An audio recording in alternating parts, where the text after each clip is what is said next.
제3장 끓는 점 백도의 분노. 가족이라는 울타리가 때로는 가장 날카로운 창살이 되기도 합니다. 평생을 바쳐 쌓아 올린 공든 탑이 무너지는 데는 그리 긴 시간이 필요하지 않죠.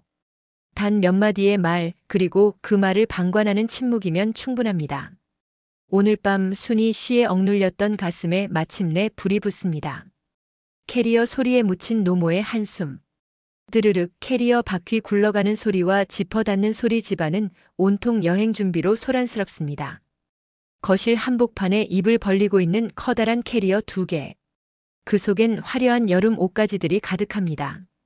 며느리 혜진 씨와 아들 진호는 마치 어린아이들처럼 들떠 있군요. 그들의 웃음소리가 커질수록 주방 구석에서 남은 설거지를 하는 순이 씨의 등은 점점 더 작아집니다. 진호야, 잠깐 나 좀 보자. 순이 씨가 물기 어린 손을 앞치마에 닦으며 아들을 부릅니다. 진호는 귀찮은 듯 거실 소파에 앉아 시계를 봅니다. 엄마, 나 지금 짐 싸느라 바쁜데. 왜요 또? 너희들. 이번에 사돈댁 모시고 여행 가는 거 말이다. 나한테 집이나 지키라고 하는 건 좀 너무하지 않니? 내가 이 집 식모도 아니고. 진호의 얼굴에 짜증이 확 끼칩니다. 그는 한숨을 크게 내쉬며 고개를 돌립니다. 엄마 제발 좀. 혜진이 요즘 회사에서 얼마나 힘든지 알잖아요. 장인어른 장모님 모시고 가야 혜진이도 마음 편히 쉬죠. 엄마까지 가면 중간에서 혜진이가 얼마나 피곤하겠어요. 그냥 이번 한 번만 엄마가 좀 참아줘요. 그게 저 도와주는 거예요. 참아달라고? 내가 지금까지 얼마나 더 참아야 하니? 아이 참. 엄마는 왜 그렇게 당신 생각만 해요? 다 우리 잘 되자고 하는 소리인데. 됐어요. 나 피곤해서 들어가 자야겠어. 아들은 대화를 단칼에 잘라내고 방으로 들이칩니다. 우리 잘 되자고라는 그 말 속에 순이 씨의 자리는 없었습니다. 순이 씨는 덩그러니 남겨진 거실에서 자신의 그림자를 내려다봅니다. 70평생 참는 것이 미덕이라 믿고 살았는데 그 참음의 끝에 남은 것은 자식의 차가운 등뿐이었습니다. 벽 너머로 들려온 비수 같은 진실. 잠이 오지 않아 물을 마시러 나온 순이 씨는 안방 문틈으로 새어나오는 며느리의 목소리에 발을 멈춥니다. 혜진 씨는 친정 엄마와 통화 중인 모양입니다. 응, 엄마. 걱정 마. 그 노인네한테 강아지 맡겨놨으니까 우리끼리 편하게 놀다 오면 돼. 집 비우면 도둑 들까봐 걱정했는데 차라리 잘 됐지 뭐. 혜진 씨의 웃음 섞인 목소리는 칼날이 되어 순이 씨의 귀를 파고듭니다. 뭐? 진명해? 아유 엄마. 어머니 연세가 몇인데. 어차피 그 노인네 죽으면 이 집 우리 거 될 텐데 뭘 새삼스럽게 그래. 지금은 그냥 우리 편할 대로 좀 부려먹다가 나중에 때 되면 요양원 보내드리면 그만이지. 진호 씨도 내 말이라면 꼼짝 못하잖아. 순이 씨의 손에 든 컵이 바르르 떨립니다. 차가운 물이 손등에 튀었지만 가슴속에서 일어난 해일이 그 감각마저 집어삼킵니다. 이것이 순이 씨가 평생 가사도우미를 하며 무릎이 닳도록 닦아온 자식 농사의 결과였습니다. 그녀는 옷장 가장 깊숙한 곳, 이불 틈새에 숨겨두었던 낡은 가죽 가방을 꺼냅니다. 손때가 묻어 반질반질해진 가방을 여니 낡은 종이 한 장이 나타납니다.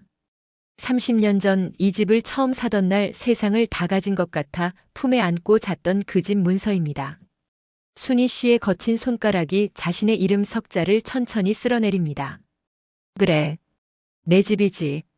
여긴 내 집이야. 단호하고 힘있는 톤으로 순이 씨의 눈에서 마침내 눈물이 멈춥니다. 대신 그 자리에 서늘한 결기가 서립니다. 그녀는 가방에서 인감 도장을 꺼내 손에 꼭 쥡니다. 차가운 도장의 감촉이 마치 정신 차리라는 경고처럼 느껴집니다. 자식에게 헌신하면 복이 올 줄 알았습니다. 하지만 돌아온 것은 쓰레기 취급이었습니다.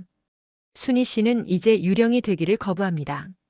내일 아침 가족들이 비행기 티켓을 들고 집을 나설 때 순이 씨는 인생에서 가장 크고 위험한 거래를 시작할 것입니다.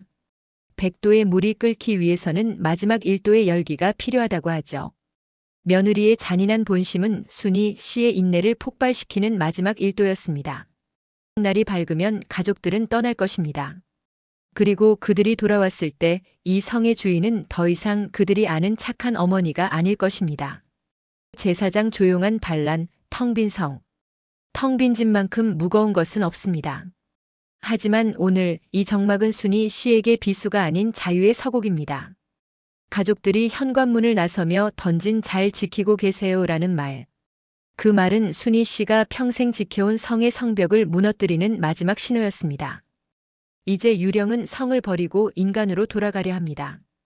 공항 가는 택시 소리가 완전히 사라질 때까지 순이 씨는 움직이지 않았습니다. 거실 창밖으로 멀어지는 빨간색 택시의 뒷모습을 보며 그녀는 길게 숨을 내뱉습니다. 70년 인생 중 가장 긴 숨입니다. 순이 씨는 곧바로 안방으로 향합니다. 장롱 깊숙이 보관했던 서류 봉투를 꺼내 쥐고 전화기를 듭니다.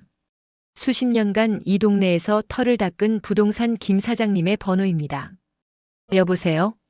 김 사장님. 나 박순이에요. 저번에 말했던 그 일 지금 진행해줘요. 금매로요. 돈은 조금 덜 받아도 좋으니까 일주일 안에 다 끝내주세요. 네. 다 정해졌습니다. 전화를 끊는 순이 씨의 손에 힘이 들어갑니다. 평생을 일궈온 전 재산을 처분하는 일. 남들은 미쳤다고 할지 모릅니다. 하지만 순이 씨에게 이 집은 이제 내 집이 아니라 자식이라는 이름의 채권자가 매일같이 이자를 받으러 오는 빚더미일 뿐입니다. 이제부터는 순이 씨의 전공 분야입니다. 30년 넘게 남의 집 살림을 도맡으며 익힌 정리와 수납의 기술. 하지만 오늘은 남을 위해서가 아닙니다. 오직 자신을 위해 그 기술을 발휘합니다. 순이 씨는 아주 침착하게 움직입니다.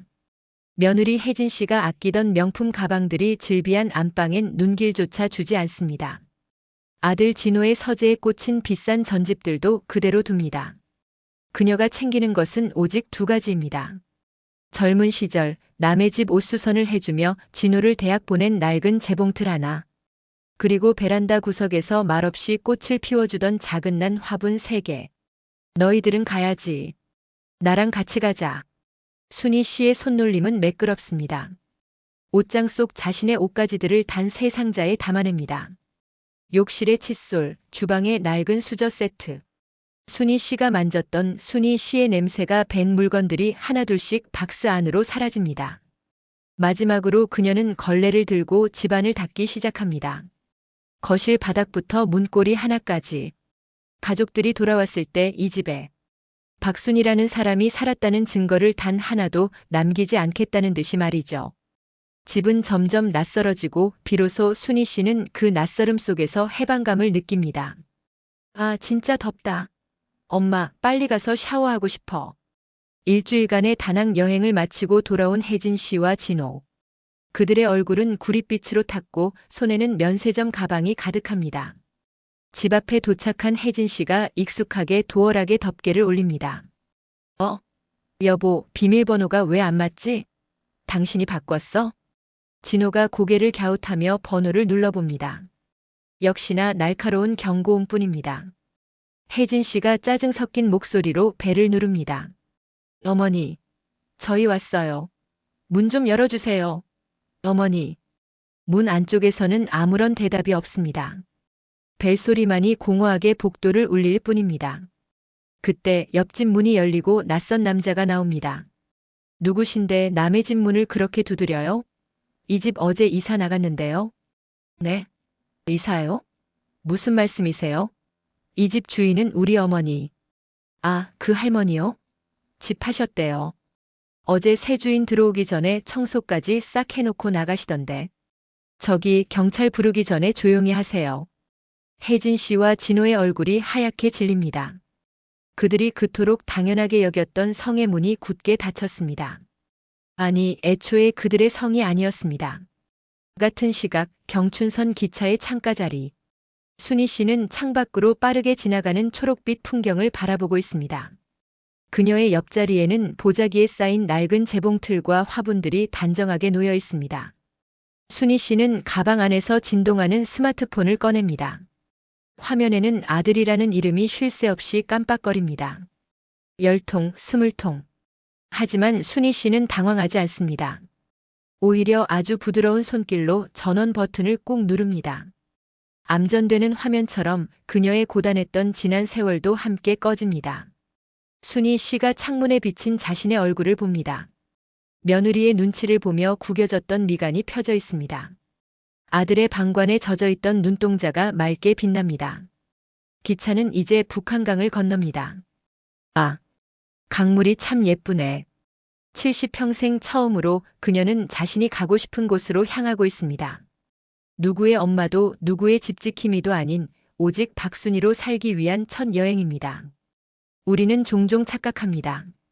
부모의 희생은 당연한 것이고 그들의 자리는 언제나 그곳에 고정되어 있을 것이라고요. 하지만 잊지 마십시오. 성벽을 세운 이가 성을 허물기로 마음먹는 순간 당신들이 누리던 모든 안락함은 한순간의 신기루처럼 사라진다는 것을요. 제오장순희 씨의 봄은 이제 시작이다. 여러분은 자신의 이름이 불릴 때 어떤 기분이 드시나요? 누구의 엄마, 누구의 아내, 혹은 어디의 가사도우미가 아닌 오직 당신의 이름 석자 말입니다. 여기 74살이 되어서야 비로소 제 이름을 찾은 한 여자가 있습니다. 강원도 춘천의 작은 한옥마을, 박순희 씨의 진짜 인생은 이제 막 기지개를 켜고 있습니다. 춘천의 아침은 소란스러운 알람 소리 대신 처마 끝을 스치는 바람 소리로 시작됩니다. 순희 씨는 이제 누군가의 입맛을 맞추기 위해 서두르지 않습니다. 며느리의 타박을 걱정하며 청국장을 포기하지도 않죠. 그녀는 자신만을 위해 솥밥을 짓습니다. 제철 나물을 정성껏 무치고 예쁜 접시에 담아냅니다. 남들이 보기엔 단출한 1인용 식탁이지만 순희 씨에게는 평생 받아본 그 어떤 만찬보다 화려합니다. 남이 먹다 남은 반찬을 처리하는 비참한 끼니가 아니라 오직 나를 대접하기 위해 공들인 시간이기 때문입니다. 맛있네. 참 달아. 천천히 밥을 씹으며 창밖의 능소화를 바라봅니다. 70평생 처음으로 느끼는 완벽한 평온입니다. 오후가 되면 순희 씨는 마을 노인정으로 향합니다. 그곳에서 그녀는 진호 엄마가 아닌 박 선생님으로 불립니다. 평생 남의 집 먼지만 닦느라 책 한 권 제대로 못 읽었던 순희 씨. 그녀는 이제 자신과 비슷한 처지의 할머니들에게 한글을 가르칩니다. 자, 할머니들. 여기 봄이라는 글자를 보세요. 밑에 미음 받침이 꼭 입술을 다물고 웃는 모양 같지 않아요?